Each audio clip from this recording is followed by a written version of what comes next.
Indominus Rex, dinosaur nga ba? Well, let me explain.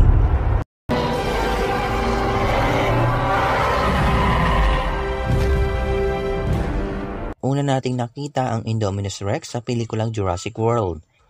Ang Indominus Rex ay masasabi nating isang dinosaur pero hindi natin masasabi na ang Indominus Rex ay mayroon din sa mga museum na pinupuntahan nyo. Dahil ang dinosaur na ito ay isang hybrid experimentation sa pangunguna ni Dr. Henry Wu. Ang Indominus Rex or Untamable King ay hybrid ng iba't ibang dinosaur DNA gaya ng Tyrannosaurus Rex, Velociraptors, Carnotaurs, Giganotosaurus, Cuttlefish at marami pang iba.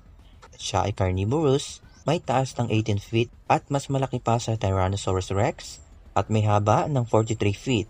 Kung lakas ng braso ang pag-uusapan, panalo ang Indominus Rex laban sa T-Rex, pero kung lakas, bigat at kagat ang pag-uusapan, wagi pa rin ang T-Rex. Ang Indominus Rex ay isang dinosaur pero sa totoong panahon ng mga dinosaur, walang nabuhay na tulad nito. Ano kaya ang mga katanungan na gusto mo ng kasagutan? Let me know in the comments down below. And let me explain. Leave a like, subscribe my channel, push that bell. Itong Mstream. Thanks for watching.